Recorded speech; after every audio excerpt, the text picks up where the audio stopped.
এদিকে সন্ধ্যায় জাতির উদ্দেশ্যে ভাষণ দিলেন শেখ হাসিনা। আওয়ামী লীগকে বাঁচাতে ভারতের খেলা শুরু। তারেক রহমানের জন্য সব পথ বন্ধ। যে কোনো মুহূর্তে বড় কিছু ঘটতে চলেছে।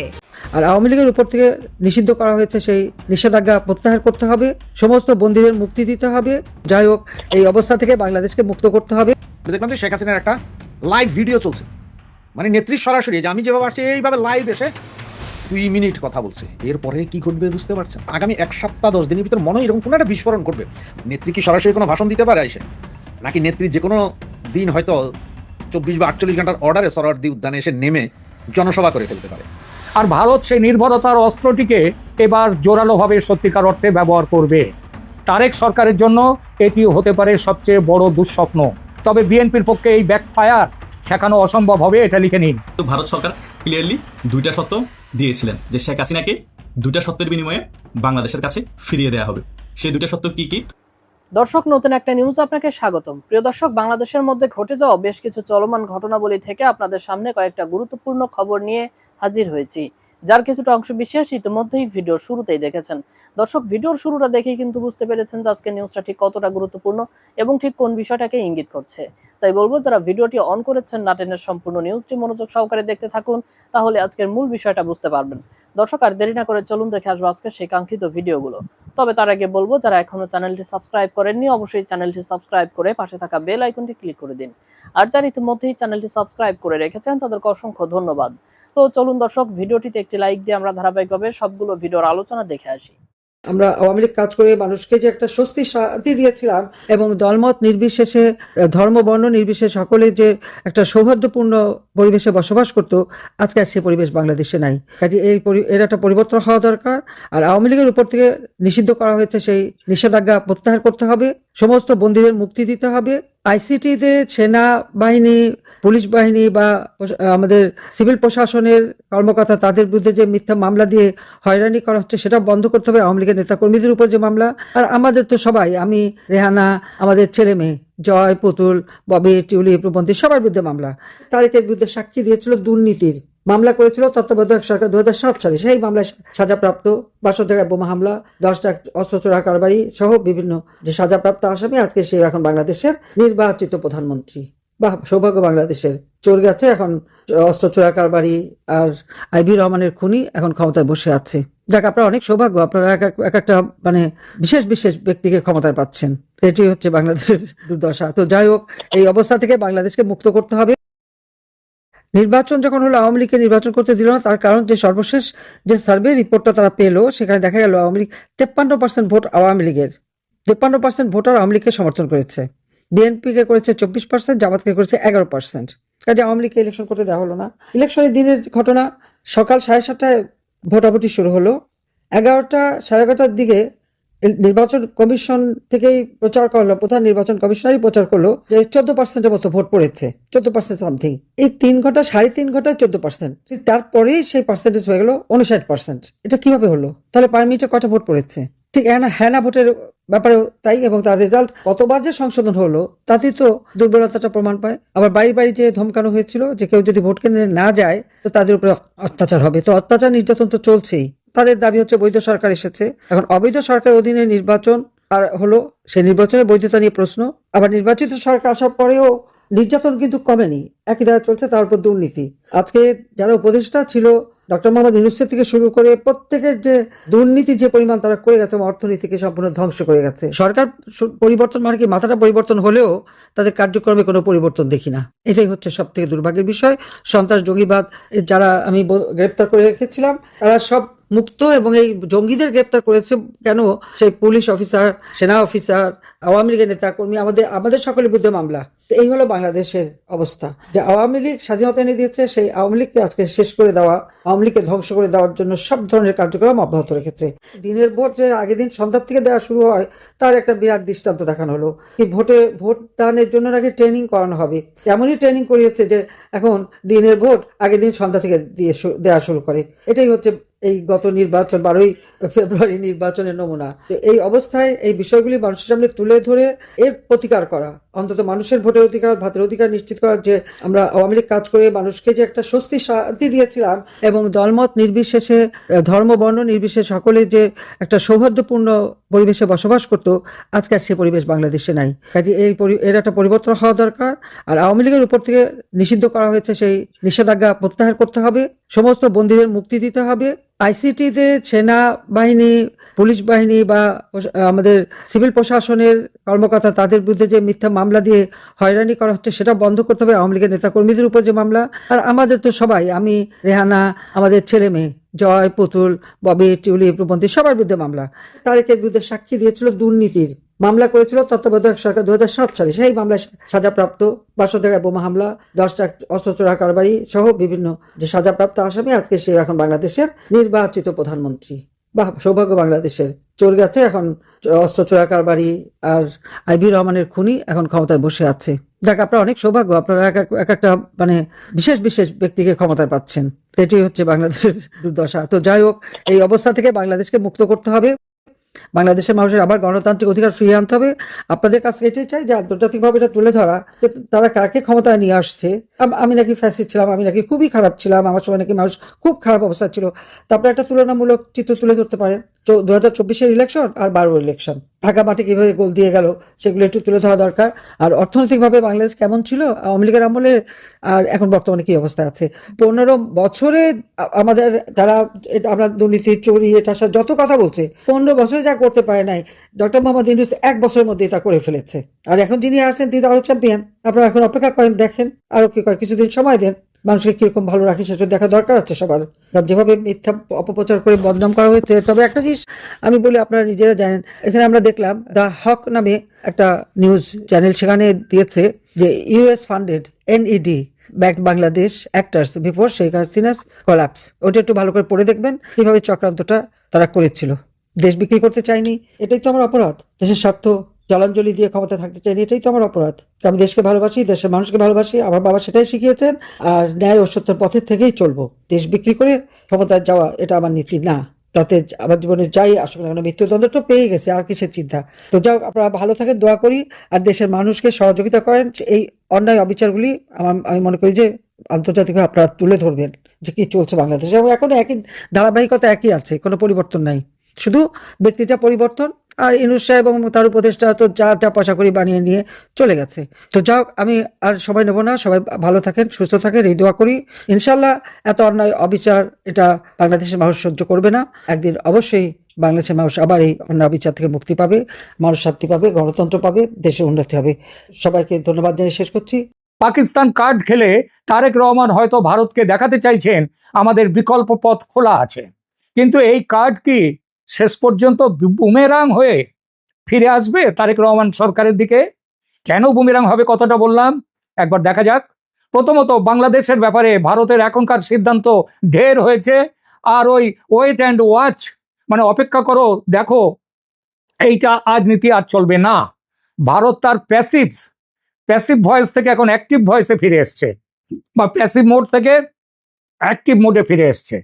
আর এই মোডে যাওয়ার কয়েকটি অস্ত্র বাংলাদেশকে ঠিক রাস্তায় রাখার, সেই অস্ত্র মজুদ আছে ভারতের কাছে।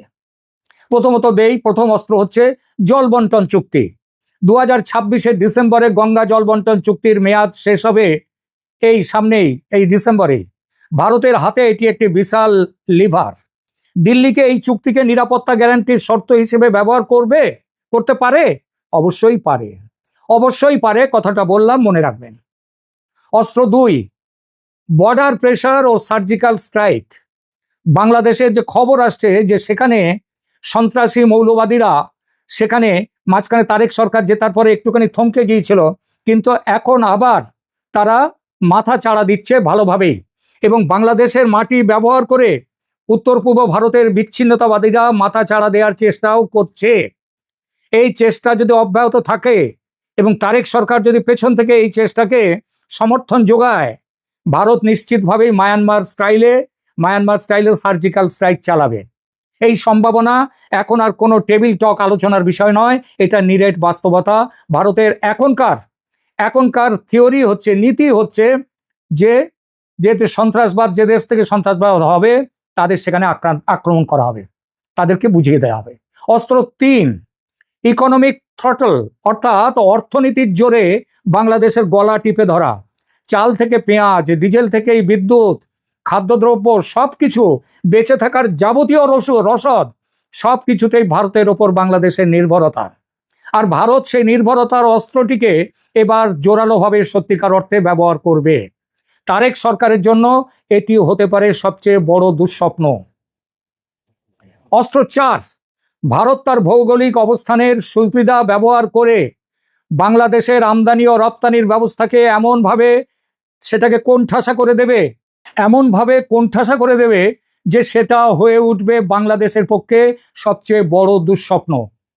অস্ত্র নম্বর 4, ভারত তার ভৌগোলিক অবস্থানের সুবিধা ব্যবহার করে বাংলাদেশে যে আমদানি ও রপ্তানির ব্যবস্থাকে, অস্ত্র 4, ভারত তার ভৌগোলিক অবস্থানের সুবিধা ব্যবহার করে বাংলাদেশের আমদানি ও রপ্তানির ব্যবস্থাকে এমনভাবে চেপে ধরবে যার ফলে নাভিশ্বাস উঠে যাবে বাংলাদেশের। অস্ত্র 5, ভিসা নিয়মে কঠোরতা। যখন ভাবা হচ্ছিল যে তারেক রহমান সরকারের সঙ্গে ভারত পূর্ণ ভিসা প্রথা চালু করবে, ঠিক তখনই বাংলাদেশ যা শুরু করেছে তার বাংলাদেশের সঙ্গে ভিসা নীতি আর হাসিনা জমানার মতো শিথিল ও সহজলভ্য করবে, এটা যখন ভাবছিল ভারত, তখন তারেক রহমানের কূট চাল ভারতকে থমকে দিয়েছে। ইউনূস আমলে নিয়ে যাওয়া কড়া ভিসা নীতি তুলে নেওয়ার পথ থেকে সরে আসার আপাতত সম্ভাবনা দেখা যাচ্ছে না। আর এর ফল ভোগ করবে কিন্তু বাংলাদেশের সাধারণ মানুষ, আর এর পুরো দায় বর্তাবে কিন্তু তারেক রহমানের উপর, তার সরকারের উপর। এবার আসি ভূ রাজনৈতিক ফাঁদ ও বিএনপির আত্মঘাতী ভুল সিদ্ধান্তের বিষয়ে। তারেক সরকার যদি মনে করে চীনের খুব কাছে গিয়ে ভারতকে ঠেকাবে, তবে তারা একটি মৌলিক ভুল করছে। প্রথমত, আমেরিকা বঙ্গোপসাগরে চীনের প্রভাব সহ্য করবে না, আমেরিকার এই ক্ষেত্রে পার্টনার ভারত। দ্বিতীয়ত, ভৌগোলিক সত্য বদলানো যায় না। বাংলাদেশ কোনো দ্বীপ নয়, এটা 3 দিক দিয়ে ভারত বেষ্টিত, ভারতের পেটের মধ্যে বসে আছে। ডক্টর ইউনূসের সরকার এই প্রেসার পলিটিক্স যদি করে সফল হয়নি, বরং অর্থনীতি ক্ষতিগ্রস্ত হয়েছে। বিএনপির ভেতরের পাকিস্তানপন্থীরা বা ভারত বিরোধীরা যদি মনে করে থাকে যে চীন পাকিস্তানের জুজুর ভয় দেখিয়ে ভারতকে চাপে রাখবে, তবে মূর্খের স্বর্গে আছে। বিএনপির অভ্যন্তরের কট্টরপন্থীদের দাপটে যদি বাস্তববাদীরা কোণঠাসা হয়, তবে বিএনপির পক্ষে এই ব্যাকফায়ার ঠেকানো অসম্ভব হবে, এটা লিখে নিন। তারেক রহমানের বিএনপি সরকার কি বুঝতে পারছে তারা আগুনের সাথে খেলছে, নাকি তারা ভাবছে ভারতের ওপরে এই পাল্টা চাপ তাদের মসনদকে আরো স্থায়ী করবে? ভারতের অ্যাক্টিভ কূটনীতি এবং গঙ্গা চুক্তির মতো হাতিয়ারগুলো বাংলাদেশের জনজীবনে কি প্রভাব ফেলবে তা সময়ই বলবে। তবে একটা বিষয় নিশ্চিত, সাউথ এশিয়াতে এক বিশাল ঝড়ের পূর্বাভাস পাওয়া যাচ্ছে, যার কেন্দ্রে বাংলাদেশ। এই ঝড়ে কেঁপে যেতে পারে বাংলাদেশ। এখনো সময় আছে তারেক সরকারের হাতে। ভারত চায় বাংলাদেশে সহিষ্ণুতার রাজনীতি ফিরে আসুক, গণতান্ত্রিক পরিমণ্ডল সৃষ্টি হোক, আইনের অনুশাসন পালিত হোক, ধর্মীয় সংখ্যালঘুদের জীবন ও জীবিকার অধিকার রক্ষিত হোক। দেশের মানুষ বেছে নিক কোন শাসন তারা চায়। আর এই সব কিছুর শুরু হতে পারে একটি মাত্র কাজের মধ্য দিয়ে, সেটা হলো আওয়ামী লীগকে দেশে রাজনীতি করার অধিকার ফিরিয়ে দেয়া। আদৌ কঠিন নয় সে কাজ। সংসদে ইউনূস আমলের এই নিষিদ্ধকরণের অধ্যাদেশ সম্পর্কে যদি সরকার নীরব থাকে, সংসদ যদি সেই অধ্যাদেশ পাস না করে, তাহলে কয়েকদিনের মধ্যেই 30 দিন শেষ হবে এবং সেই স্বাভাবিক মৃত্যু হবে সেই অধ্যাদেশের। এখনো পর্যন্ত যা খবর, বিএনপি সরকার সেটা করছে না। তারা ইউনূসের পথে হাঁটার সিদ্ধান্ত নিয়েছে। এটা কিন্তু আওয়ামী লীগের বিরোধিতা শুধু নয়, মনে রাখবেন ভারতের বিরোধিতাও বটে। অনেকটাই যেন ইউনূসের দ্বিতীয় সংস্করণ। তাই যদি হয়, তবে দুদেশের সম্পর্ক ফিরে যাবে ইউনূসের 18 মাসে। তারেক সরকার কি সেটাই চাইছে, যে ভারতের সঙ্গে সম্পর্ক খারাপ হোক? প্রিয় দর্শক, আপনার কি মনে হয়, তারেক সরকারের এই কট্টর অবস্থানটি ভারতের সাথে স্থায়ী বিচ্ছেদের পথে নিয়ে যাচ্ছে না, নাকি এটা কেবল দর কষাকষির কৌশল? সংসদে আওয়ামী লীগের নিষিদ্ধ শাস্তির বিধানটাকে আইনে পরিণত করতে যাইতেছে নাকি বিএনপি সরকার। এই নিয়ে আমার সহযোদ্ধা ভাইরা চিন্তিত বা বিচলিত হইয়েন না। মূলত বিএনপি আপনি যে লগি বৈঠা নিয়ে রাস্তায় নামবেন এবং সামনে যত আগাছা পাবেন এগুলো সব সোয়াই দিবেন, এর আইনি লাইসেন্স আপনাকে দিতেছে। এবার হ্যাঁ, কেমনে থাই সোয়াই দেওয়ার লাইসেন্স আপনি কিভাবে পাইলেন? মনে রাখবেন, আওয়ামী লীগের সাথে বিএনপির তুলনা করা মানে এটা বোকামি। কারণ কোথায় শেখ সাদিয়ার কই ছাগলের লেদি আছে, ক্ষমতায় আসছে। ডেভিল ইনুস যখন নির্বাহী আদেশের মাধ্যমে আওয়ামী লীগকে নিষিদ্ধ করে, তখন বিএনপি বলছিল নির্বাহী আদেশের মাধ্যমে কোনো রাজনৈতিক দলকে নিষিদ্ধ করা তাদের সংগঠন এটা মানে না এবং তারা সেটাকে সমর্থন করে না। আজকে তারা সেই ক্ষমতায় আসার পরবর্তীতে সেই জায়গা থেকে সরে আসা এবং সেই আদেশকে, সেই অবৈধ আদেশকে আইনে পরিণত করা, এটা তাদের কফিনে তারাই ফের একটা মারলো, ধৈর্য ধরেন না, করতে দেন, ওরা যেটা করতে চাইতেছে করতে থাকুক না। মনে রাখবেন আজকের এই যে বিএনপি ক্ষমতায় আসে বা তারেক রহমান এত দ্রুতভাবে দেশে আইসা প্রধানমন্ত্রী হয়ে যাওয়াটা বাংলাদেশের বন্ধু রাষ্ট্রের সহযোগিতা ছাড়া এইটা সম্ভব হয় নাই। তারা কেন সেই সহায়তাকে করেছিল? এই কারণে যে গণতন্ত্র রক্ষা করা, আইন এবং সংবিধান, ৭১-এর মহান মুক্তিযুদ্ধের চেতনা সমুন্নত রাখা, রাজাকারদের বিষয়, শাস্তির বিধান, অর্থাৎ আওয়ামী লীগ সরকারের আমলে স্বাধীনতা বিরোধীদের যে সকল বিচার কার্যক্রমগুলো শুরু হয়েছিল সেই অবশিষ্ট বিচারের কাজগুলো সম্পন্ন করা বা সেগুলো অব্যাহত রাখা। স্বাধীনতার ৫৫ বছরে ৩০ বছরের অধিকই তো আওয়ামী লীগ ক্ষমতা ছিল, সুতরাং আওয়ামী লীগের প্রয়োজনে রাজনীতি করা, কিন্তু বাংলাদেশ এবং জনগণের প্রয়োজন আওয়ামী লীগ। মনে রাখবেন আওয়ামী লীগ চাইলে অনেক আগে ডেভিল ইউনূসের হাত থেকে ক্ষমতা নিয়ে নিতে পারতো, কিন্তু এতে করে বিদেশি অনেক রাষ্ট্রগুলোর কথা এবং দেশের মধ্যে অনেক ক্ষয়ক্ষতি এবং সাধারণ মানুষের জীবন মানের উপর নানান ধরনের হুমকি আসতো। সেই কারণে আওয়ামী লীগ তৎকালীন সময় স্যাক্রিফাইস করেছে, সেই সকল রাষ্ট্রগুলোর প্রতি বিশ্বাস রেখেছে, বিএনপির উপর একটা বিশ্বাস, ন্যূনতম একটা বিশ্বাস তাদের এখন পর্যন্ত সেই আস্থাটা তারা রেখেছিল। সেই আস্থার জায়গাটা যখন শেষ হয়ে যাবে তখন আওয়ামী লীগ সেই বিষয়ে আর চিন্তা করবে না। আর সেই সকল যে সকল রাষ্ট্রগুলোর সাথে তারেক রহমান কমিটমেন্ট করে ওয়াদাবদ্ধ হয়ে রাতারাতি দেশে আসা প্রধানমন্ত্রী হয়ে যাওয়া, সেই ওয়াদা বরখেলাপ করলে সেই রাষ্ট্রগুলো, সেই বন্ধু প্রতিম রাষ্ট্রগুলোই তাদের এই বিষয়ে ব্যবস্থা নেবেন বা কথা বলবেন। আপনি লাইসেন্স পাইতে চাইতেছেন, এইটার মাধ্যমে লাইসেন্স পাবেন, শুধু লোকে উঠে দিয়ে হোতাই দেওয়ার ই করেন, কাটসাট করেন, যেখানে পাবেন স্বাধীনতা বিরোধী রাজাকারদের যারা আজকে সংসদে বিরোধী দল বসাইছে ওরা রাজাকারের একটা অংশ। ওরা বারবার নিজেদের ক্ষমতা, নিজেদের শক্তি বৃদ্ধির জন্য এই সকল কুখ্যাত রাজাকারদের সাথে ওদের সম্পৃক্ততা। এই বিএনপির মধ্যে বড় একটা অংশই রাজাকার। এই বিএনপি রাজনৈতিক দলটা গঠন হয়েছে কুখ্যাত রাজাকারদের নিয়ে।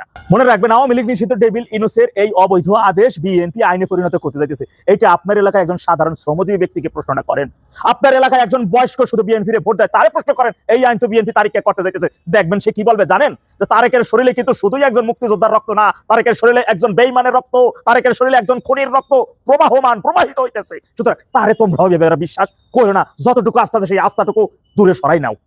এখন এই মুহূর্তে আওয়ামী লীগের দুইটা চ্যালেঞ্জ নিয়ে মাঠে নামা উচিত, দুইটা চ্যালেঞ্জ মোকাবেলা করে, দুইটা চ্যালেঞ্জকে মূল লক্ষ্য করে আমাদের কারাগারে বন্দী থাকা লক্ষ লক্ষ নেতাকর্মীদের মুক্ত করে আনা এবং আওয়ামী লীগের উপর থেকে নিষিদ্ধ কেমনে উঠাইতে হয়। কথা আছে না যে সোজা আঙ্গুলে ঘি না উঠলে আঙ্গুল বাঁকা করে কেমনে ঘি আনতে হয়। 12 তারিখের নির্বাচনে দেশের 60% জনগণ ভোট কেন্দ্রে যায় নাই, এই ভোটগুলো তারা আওয়ামী লীগকে দিয়েছিল, কারণ আওয়ামী লীগের নির্বাচনকালীন ক্যাম্পেইন ছিল আপনারা ভোট কেন্দ্রে যাবেন না। জনগণ ঘরে বসে থেকে 60% জনগণ ঘরে বসে থেকে আওয়ামী লীগকে তারা সেই ভোটটি দিয়েছে। সুতরাং দলিল আপনি পেয়েছেন, দেশের 60% জনগণ আপনাকে দেশের গণতন্ত্র রক্ষা করা, আইন এবং সংবিধানকে পুনরুদ্ধার করা, দখল নেবেন, দখল নিতে হবে। আর সেই সম্পদ দলিল অনুযায়ী সম্পদ দখল নিতে অনেক ধরনের সন্ত্রাসী রাজাকারদের শাবক, স্বাধীনতা বিরোধীদের আশ্রয় প্রশ্রয় দেওয়া ব্যক্তিগণের যেই সামনে পড়ুক না কেন একেবারে বৈঠকে তাকে সহায় দিতে হবে, সেই চ্যালেঞ্জ নিতে হবে ভিতরে। ধৈর্য ধরে অপেক্ষা করেছি, বিনিময়ে আমার আরো অনেক ভাই সহযোদ্ধাদেরকে হারিয়েছি, বিনিময়ে আরো অনেক নিরহ নেতাদেরকে কারাগারে তাদের হত্যা করার সুযোগ দিয়েছি, আরো অনেক আমাদের নেতাকর্মীরা অসুস্থ, মৃত্যুর সঙ্গে পাঞ্জা লড়তেছে। আজকে অবুঝ শিশুরা 2 বছরের জন্ম নেওয়া বাচ্চাগুলোই হামে প্রাদুর্ভাবে তারা ভুগতেছে, এর মধ্যে 1/2 শতাধিক বাচ্চা মারা গেছে। 9টার সময় দেশের ব্যবসা প্রতিষ্ঠানের বিদ্যুৎ বন্ধ করতে বইলা উনি 9টার সময় মাইয়াকে নিয়ে যায় সিনেমা দেখতে। সুতরাং দেশের জনগণকে এখন ফুঁসে উঠতে হবে, দেশের জনগণকে বাংলাদেশের এই স্বৈরাচারী তারেক রহমানের মনোভাব মাথায় রাখতে হবে।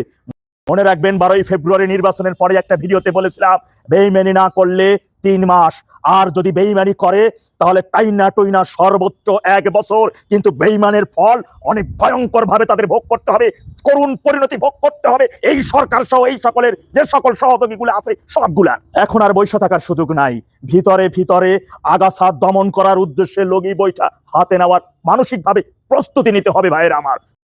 তো দর্শক দেখলেন আজকের সবগুলো ভিডিও, আর এই ভিডিওগুলো সম্পর্কিত যদি কোনো তথ্য বা মতামত থাকে তাহলে তো অবশ্যই কমেন্ট করে জানিয়ে দিন। এতক্ষণ সাথে থাকার জন্য ধন্যবাদ। নিউজটি শেষ করছি এখানেই, ফিরছে আগামী ভিডিওতে নতুন কোনো টপিক নিয়ে। আল্লাহ হাফেজ।